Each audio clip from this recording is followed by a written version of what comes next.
When people find out I write about time management, they assume two things.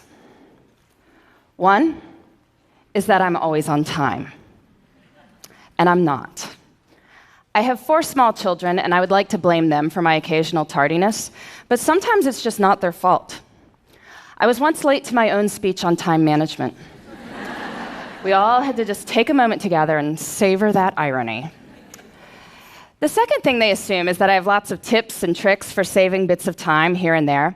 And sometimes I'll hear from magazines that are doing a story along these lines, generally on how to help their readers find an extra hour in the day. And the idea is that we'll shave bits of time off everyday activities, add it up, and we'll have time for the good stuff. And I question the entire premise of this piece. But I'm always interested in hearing what they've come up with before they call me. So some of my favorites: doing errands in a way where you only have to make right-hand turns, being extremely judicious in microwave usage, so it says 3 to 3.5 minutes on the package. We are totally getting in on the bottom side of that. And my personal favorite, which makes sense on some level, is to DVR your favorite shows so you can fast forward through the commercials. And that way you save about 8 minutes every half hour. So in the course of 2 hours of watching TV, you find 32 minutes to exercise. Which is true. You know another way to find 32 minutes to exercise? Don't watch 2 hours of TV a day, right? Anyway, the idea is we'll save bits of time here and there, add it up, we will finally get to everything we want to do. But after studying how successful people spend their time and looking at their schedules hour by hour, I think this idea has it completely backward. We don't build the lives we want by saving time. We build the lives we want, and then time saves itself. Here's what I mean. I recently did a time diary project looking at 1,001 days in the lives of extremely busy women. They had demanding jobs, sometimes their own businesses, kids to care for, maybe parents to care for, community commitments. Busy, busy people. I had them keep track of their time for a week so I could add up how much they worked and slept, and I interviewed them about their strategies for my book. One of the women whose time log I studied, she goes out for a Wednesday night for something. She comes home to find that her water heater has broken, and there is now water all over her basement. If you've ever had anything like this happen to you, you know it is a hugely damaging, frightening, sopping mess. So she's dealing with the immediate aftermath that night. Next day, she's got plumbers coming in. Day after that, professional cleaning crew dealing with the ruined carpet. All this is being recorded on her time log. Winds up taking 7 hours of her week. 7 hours. That's like finding an extra hour in the day. But I'm sure if you had asked her at the start of the week, could you find 7 hours to train for a triathlon? Could you find 7 hours to mentor 7 worthy people? I'm sure she would have said what most of us would have said, which is no. Can't you see how busy I am? Yet when she had to find 7 hours because there is water all over her basement, she found 7 hours. And what this shows us is that time is highly elastic. We cannot make more time, but time will stretch to accommodate what we choose to put into it. And so the key to time management is treating our priorities as the equivalent of that broken water heater. And to get at this, I like to use some language from one of the busiest people I ever interviewed. By busy, I mean she was running a small business with 12 people on the payroll. She had 6 children in her spare time. I was getting in touch with her to set up an interview on how she had it all, that phrase.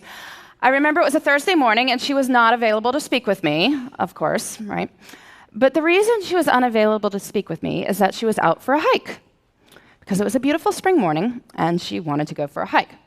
So, of course, this makes me even more intrigued, and when I finally do catch up with her, she explains it like this. She says, "Listen, Laura, everything I do, every minute I spend is my choice. And rather than say, I don't have time to do X, Y, or Z, she'd say, I don't do X, Y, or Z because it's not a priority. I don't have time often means it's not a priority." If you think about it, that's really more accurate language. I mean, I could tell you I don't have time to dust my blinds, but that's not true. If you offered to pay me $100,000 to go dust my blinds, I would get to it pretty quickly. Since that is not going to happen, I can acknowledge this is not a matter of lacking time. It's that I don't want to do it. Using this language reminds us that time is a choice. And granted, There may be horrible consequences for making different choices, I will give you that. But we are smart people, and certainly over the long run, we have the power to fill our lives with the things that deserve to be there. So how do we do that? How do we treat our priorities as the equivalent of that broken water heater? Well, first we need to figure out what they are. And I want to give you 2 strategies for thinking about this. The first, on the professional side. I'm sure many people coming up to the end of the year are giving or getting annual performance reviews. You look back over your successes over the year, your opportunities for growth. And this serves its purpose, but I find it's more effective to do this looking forward. So I want you to pretend it's the end of next year. You're giving yourself a performance review, and it has been an absolutely amazing year for you professionally. What 3 to 5 things did you do that made it so amazing? So you can write next year's performance review now. And you can do this for your personal life, too. I'm sure many of you, like me, come December, get cards that contain these folded up sheets of colored paper, on which is written what is known as the family holiday letter. Bit of a wretched genre of literature, really, going on about how amazing everyone in the household is, or even more scintillating, how busy everyone in the household is. But these letters serve a purpose, which is that they tell your friends and family what you did in your personal life that mattered to you over the course of the year. So this year's kind of done, but I want you to pretend it's the end of next year. And it has been an absolutely amazing year for you and the people you care about. What 3 to 5 things did you do that made it so amazing? So you can write next year's family holiday letter now. Don't send it. Please, don't send it. But you can write it. And now between the performance review and the family holiday letter, we have a list of 6 to 10 goals we can work on in the next year.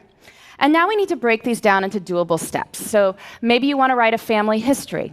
Well, first you can read some other family histories, get a sense for the style. And then maybe think about the questions you want to ask your relatives, set up appointments to interview them. Or maybe you want to run a 5K. So you need to find a race and sign up, and figure out a training plan, and dig those shoes out of the back of the closet. And then, this is key, we treat our priorities as the equivalent of that broken water heater by putting them into our schedules first. And we do this by thinking through our weeks before we are in them. I find a really good time to do this is Friday afternoons. Friday afternoon is what an economist might call a low opportunity cost time. Most of us are not sitting there on Friday afternoon saying, I am excited to make progress toward my personal and professional priorities right now.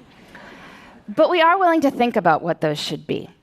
So take a little bit of time Friday afternoon, make yourself a 3-category priority list: career, relationships, self.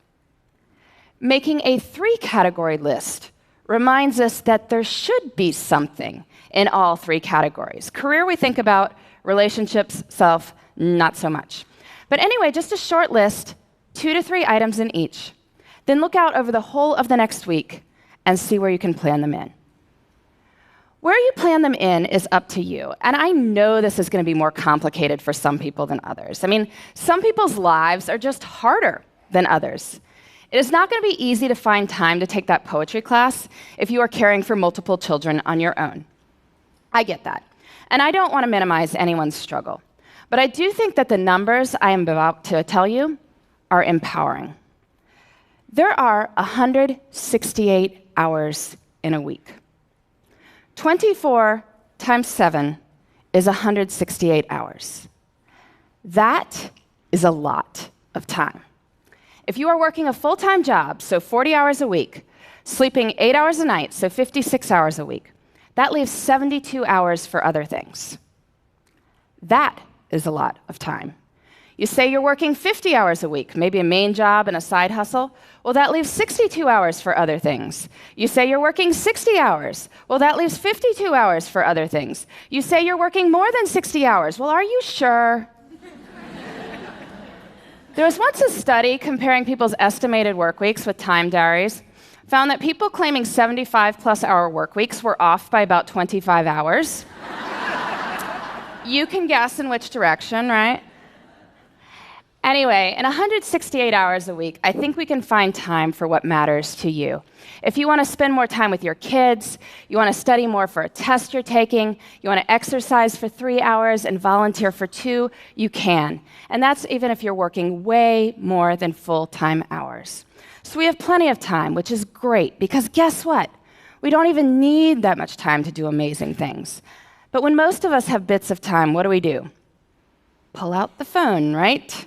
Start deleting emails, or otherwise we're puttering around the house or watching TV. But small moments can have great power. You can use your bits of time for bits of joy. Maybe it's choosing to read something wonderful on the bus on the way to work. I know when I had a job that required 2 bus rides and a subway ride every morning, I used to go to the library on weekends to get stuff to read. Made the whole experience almost enjoyable. Breaks at work can be used for meditating or praying. If family dinner is out because of your crazy work schedule, maybe family breakfast could be a good substitute. It's about looking at the whole of one's time and seeing where the good stuff can go. I truly believe this. There is time. Even if we are busy, we have time for what matters. And when we focus on what matters, we can build the lives we want in the time we've got. Thank you.